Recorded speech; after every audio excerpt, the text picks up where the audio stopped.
Um, right, this morning I am thrilled to be talking to 6 times badminton winner Lucinda Green. Hi Lucinda, thank you so much for chatting this morning. I know you're busy and very kindly squeezing it in. Now, badminton is very exciting. That's now happening after 3 years. Have you seen the course yet? It got me a day or two earlier. Yeah. You get to see it on Monday, but yesterday I opened my envelope and out fell the badges, the passes, the instructions for what happens if there's a bomb.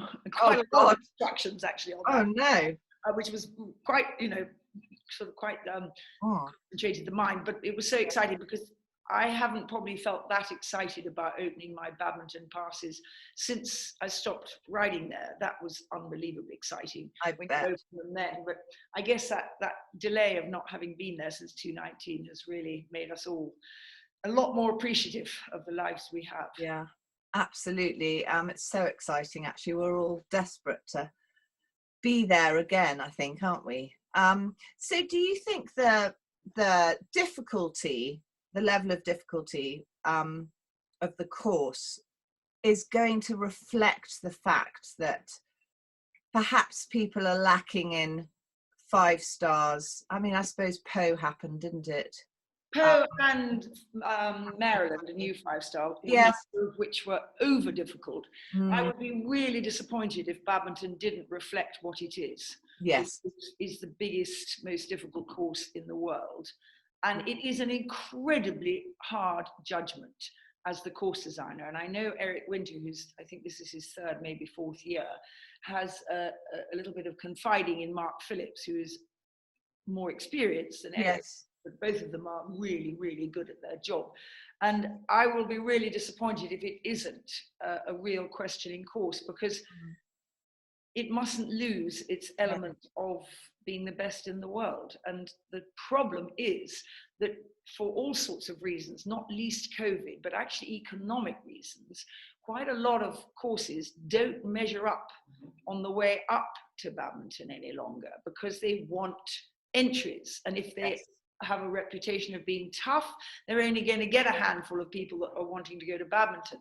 So there's an economic problem in how you develop a horse to be able to cope with the difficulties that he will face at both badminton and birdie. Yeah, it's a tricky one, isn't it? And I mean, do you think the various lockdowns have actually given many riders a chance to really work on themselves and focus on the areas where perhaps they're weaker? I mean, I know they have not had the match practice, but I wonder if it's been advantageous in some respects. I think the most advantageous has probably been that the young horses have been given the time they need. Yeah. And an awful lot of young horses, because it's, again, economy is always at the back, or nearly always at the back of the problems. People rush them on, 5-year-old, worth a fortune, has already done a novice, oh my goodness. They take a long time to mature physically, horses, and mentally too.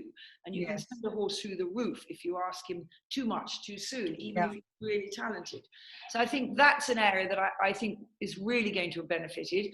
I think probably the dressage will have got better, but I think some high courage horses might be getting fed up with doing dressage. Because there is definitely a connection with a high courage horse, and I don't know that I want to behave that well for that long.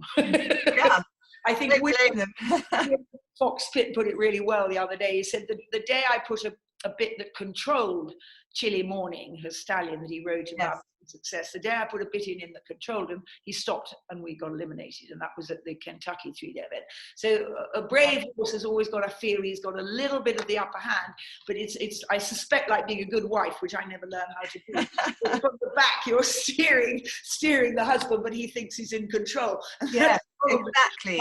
How a good partnership across country is. Yeah, no, it's very interesting that, because the sort of now with the flying changes and the extra control that's needed, I suppose, in these 5-star tests, one wonders whether it's actually taking away their natural instinct of a 5th leg and sort of It's a thinking for very interesting themselves. subject that I discuss with Chris Bartle and Ingrid Klimke quite a lot, who are two brilliant exponents of Yes. dressage and cross country. And they both say the same thing. They both say that if dressage is trained correctly, the horse loves what he does and he doesn't lose his initiative. The trouble is, most of us, and you're looking at one here, can't train correctly. We grab it. Me too. Our natural ability is possibly somewhere else, but it certainly has never been in the dressage ring for me. The finesse of training really well so that a horse, as Ingrid says, loves what he's doing in the dressage. I go in sort of apologizing to my horse, and he's got to now do some time in the school. Yes. And basically, I think that's the problem. Very few people have the skill to really understand dressage training. And I'll never forget 6 times gold medalist Hans Winkler, German show jumper. I was sent to him for a week's training after I'd won my first badminton, age 19. And he put me on I remember it now, a sort of rather big, chunky liver chestnut mare. And he said, go and jump that course, which was about 4 foot, which is quite big for me. Gosh. I jumped it and I came back in, and he looked at me and he said, what's the name of this horse that just won badminton with you? And I said, Be Fair, all excited that you wanted to know. And he just shook his head and he said, this Be Fair must be some horse. Oh God. And from that day, very rude. He said the best riders in Germany go into dressage, the next best go into show jumping, the riffraff go into 3-day eventing. And that really left an impression on me that dressage is a really serious skill, done at its best. Yeah. That's very different to done at the level that an awful lot of people do it at. Yes. Well, it's fascinating. And I must correct myself, because even at the Olympic level, and I'm party to this because I commentated on the Olympic dressage, even at Olympic level, a lot of it is not pure, classical, correct Ingrid, Chris Bartle type training. Yeah. That's fascinating. So what do you think? I noticed, I looked at the entries, and there are a lot of, I mean, in years gone by when we had steeplechase and roads and tracks, I think it was a maximum of 2 rides, wasn't it? Yeah. But I've noticed that, for instance, Tom McEwen, I think, has got, correct me if I'm wrong, I might be wrong, 4 entries. No, quite a lot of them have got multiple entries, but yes. Don't enter, you don't get to start. No. I don't think it means anything. I think occasionally people ride 3, but they're very, very lucky if they've got 3 top-level horses actually ready on the day. But do you think, because of the last couple of years and things have been, their horses have missed the boat, perhaps, well, obviously haven't been able to run because of the no badmintons happening, there's now, people have got quite a few horses already. There's a bit of a sort of backlog. Exactly. No, there very well could be, although quite a lot of the ones who were ready were nearly at the end of their careers. Yes. So we have filtered out. And then they've missed out. It's a good point. There's a waiting list the size of an A4 sheet, I see, and if you're on that, it's a nightmare, because you're just praying for really what you don't want to pray for, which is somebody to have a problem. You don't will it on anybody else, but you want to get in, so you're rather hoping they get a problem. Yes, no, absolutely. And then, so the type of horse that's needed now for top level eventing, do you think that, if looking forward in 20 to 30 years time, do you think that type of horse is going to change? It depends entirely whether we can succeed in keeping cross country as the heartbeat of the sport. Which it must. Yeah. The type of horse, I'm determined that we can, but I have to tell you, it's not easy. No. Because of the life, the world we live in 2022. It's soft. Although we're on the brink of something possibly horrific happening across Europe now, with Ukraine doing what it is. But I've always said for 75 years we haven't had a war, and it's softened us in our attitude to everything, including running over your poor rabbit on the road, which I still find awful. It is awful, but unfortunately that has pervaded through everything, and we're just not as tough as we were. And it's nothing to do with animal welfare. I think horses have been looked after brilliantly in the military, which is a necessity. And then when they were running around the world, pulling carriages, they were looked after brilliantly. Or we all know what happens if they're not. But there's always going to be a microcosm of people that do things badly and do things wrong. You can't get out of that. But I think the horse that, when Wayne Roycroft left the head of the FEI, our governing body, world governing body of the sport, he said the horse of the future is going to be a polo pony that can move. Yes. I think he's got a very good point, because you've got to be able to go so fast. And the point is, most horses can go quite fast, but the more you turn and twist, the more likely they are to go lame in the end. And the pony is going to dance around his turns because that's in his blood, and he's a tough little chap. So I rather love that description of a polo pony that can move, and I think that would be not a bad way to go. It'd be amazing, wouldn't it? And I think just on that point, Panda, I'd like to point out that the warm blood with the wonderful dressage and beautiful show jump is sometimes not, and sometimes is probably quite kind, not as quick in the brain as your thoroughbred, your hunter, your 7/8 bred, or your polo pony. And therefore, I think the terrific line of accidents that have happened since the early 90s has been something to do with the fact that the fences have become built in such a way as you could build your house on them. The foundations go in 4 and 5 feet, which never used to happen in my heyday. The fences all moved anyhow a little bit. The rails were thinner and just and as the show jumping and dressage became more expensive, you had to do better at it. So the warmer blooded horses came in, some of which aren't as quick to react when things go wrong. And they do go wrong cross country. Things fall out of bed real quick, don't you know? And they're not sharp enough, are they? They're not quite, they haven't got the sharpness, the quick thinking of a some undoubtedly have, but I think there's an edge off some horses, too much warm-blooded. Yeah, no, it's not a rule, but it's a feeling. No, absolutely. I mean, would you ideally, in years to come, I mean, whether this would ever happen, you know, the more old style courses of sort of ride by the seat of your pants, and sort of less narrows, less things to catch you out, I suppose, in a, you know, it requires less of a, I suppose, just pure bravery. Do you think that will ever get filtered back in, or do you think maybe they have filtered it back in a bit? I think we'd have to dig up Frank Weldon. Yeah. He was a genius for however many years he was doing badminton. If I said 30, I'd be maligning him probably. He had the ability to understand horses, having ridden himself at Kilbarry, the wonderful horse at Olympic level, to understand horses so well that he knew how to scare the underwear off the rider, but encourage the horses, provided they were ridden. And I don't know that that will ever happen again, because I think he was a genius, but there are other ways of doing it. And I think there are certain course designers that are with their Brave Boys pants on, are getting the mix of the accuracy of the skinnies and the angles, which you've got to have. Yeah. Otherwise, everybody will just gallop and it'll be the fastest round. It'll end up being on the dressage and the show jumping. Yeah.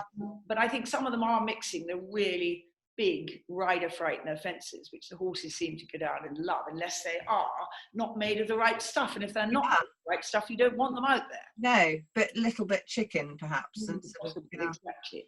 I mean, do you think that,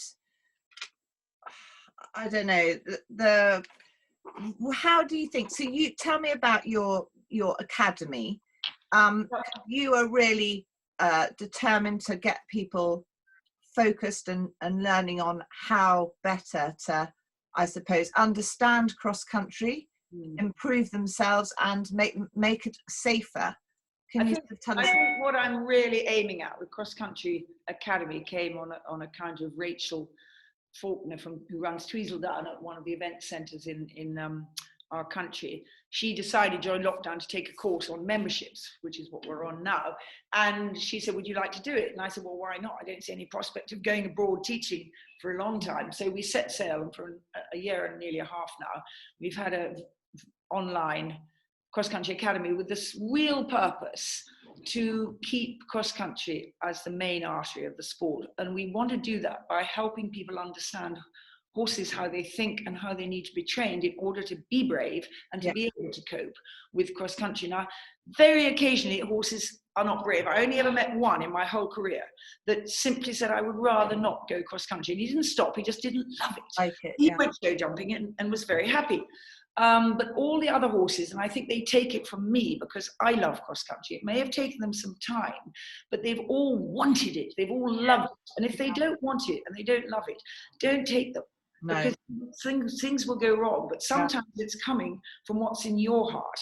So my Rachel's and my effort to run this academy is to try and get people to understand horses and how to train them, and obviously to help themselves get a little bit better too. And it has been terrific fun. I bet it has. And so it's online, and I'm sorry, I should know this, but it's online, but it's also it's physical. I mean, you do sort of clinics and things for this as well. The online Lucinda Green Cross Country Academy, XC Academy, is completely separate. Okay. Any clinics that I've been doing for about 40 years all over the world, which has given me the wherewithal actually to be able to do this academy, because there's still a lot I don't know and a lot I have to learn, and I learn every time I give a clinic, but I've had a lot of experience in different areas, and so I think I am able to help a bit online. But do you find that from the online and people becoming members, they are then, you know, looking into your clinics and then appearing at your clinics? Well, interestingly, it's the other way round. I have people in my clinics, I say, you're riding really well, who's taught you? Which I always want to ask, because I'm always looking to find good teachers to tell other people about. And then they say, I'm on the academy, I've been on it for a year. And I go, well, that's, you know, I've paid you to say that, thank you very much. It's really working, and we're getting a lot of feedback of how much people have improved, how they found whatever nemesis they had, they've been able to work through because they've been listening to the lessons. It's all on the hub, so you don't have to listen to it at the time. Muck out with the earphones in and listen. And really only the lesson, which is a video lesson once a month, you need to watch. Everything else you can do on ears. So it's been very satisfying that those people have. Sorry about that. That's all right. I'm glad it's not my phone. It's usually mine. So, I think it comes through onto the laptop, so that's fine, doesn't matter. Decline it. So okay, fantastic. Well, that's, I think, you know, I'm sure there are a lot of members that would like to be joining up to your well, we'd love our next opening is probably August. I say probably because we always make a decision near the time, but we only open twice a year, and apparently that's what you do with memberships, but yours may be different, Panda. Yes, well, no, we're open all the time. Yeah, exactly. I often think we should be too, but anyhow, it gives you a chance to build up the crescendo. Absolutely, absolutely. But I expect we'll tire of that soon. Oh, no. And Lucinda, who do you think is likely to be in the mix at badminton? Are there any younger riders that everyone should be really looking out for? There's an awful lot, and I make a real point of never earmarking a winner, because I know this sport well enough to know there can be 6 people good enough to win. There can be 8 people good enough to win. And on the day, I know that's your way. And the example I give of that is I was hot favourite for a gold medal in Los Angeles with the most wonderful Australian horse, Regal Realm. Oh, yes. And I ended up 6th, and I was absolutely delighted because he'd gone his best in every single phase. When does that happen at an Olympic? Yeah. 5 other people were better on the day. Yeah. He said, aren't you disappointed? I said, no, I couldn't have asked you to do any more. So that's why I don't like to outline anybody. Very hard to. The young lady that won Blenheim last year, I think she's Jasmine Ingham, and I'm always really interested in Tom McEwen and Toledo de Cursa, because I think they are about the best. Very special partnership. Product that the world has produced. Always interested to see how Laura Collett's horses go. The Olympic team are, you know, they should be riding the crest of their wave. But we all know with horses and with often a lot of other things in life, as soon as you're up there, you've got to be ready because well, it's a great leveler, isn't it? It's a great leveler. I mean, it's sort of this sport.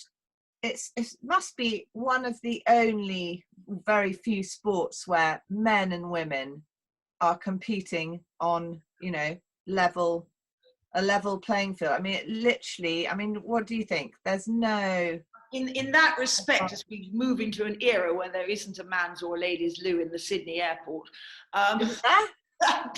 you know, what is it? Just, it doesn't matter what you are. What it is, but it ain't men's and ladies. But as we move into that era, at last our sport is ahead of the game, because we are leading, I think, on how it doesn't matter your sex, so long as you have a horse that is suited to your temperament, male or female. Yeah, and the relationship. A little girl can ride a 17-1 horse, and our resident world champion Ros Cantor and her horse, she's 5'0", rides a very big horse. They're testimony to the fact that they don't have to be tiny horses, but the temperament and the gelling of the personalities is what matters. Yes, yeah. And just lastly, roads and tracks and steeplechase.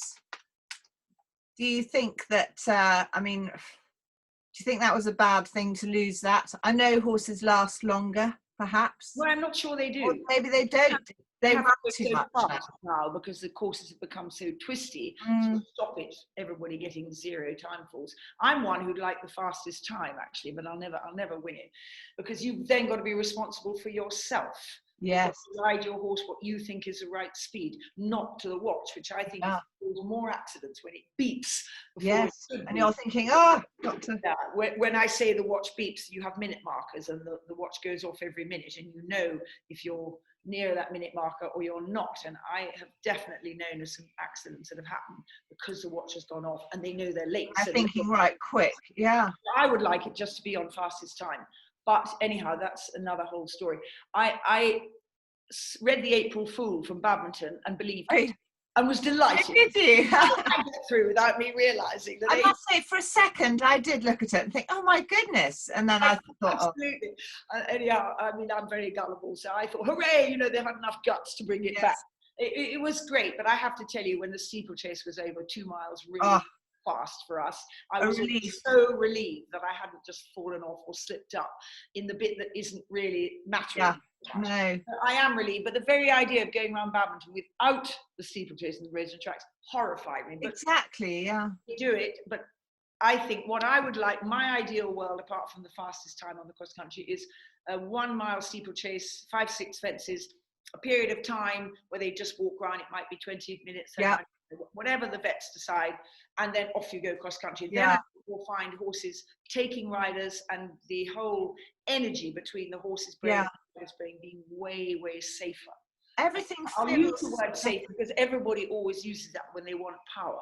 They say, oh, that's not safe, and everybody has to listen. So I'll go the other way and say, I think it will be safer if people chased before. And on that note, thank you so much. Lucinda, thank you so much. That was fascinating, and I hope you enjoy your week, and let's hope everyone, I'm sure it'll be an amazing badminton, and let's hope everyone has a great ride and finishes safely, happy, and ready for onwards, onwards for the rest of 2022. Exactly. Thank you so much. Thank you so much.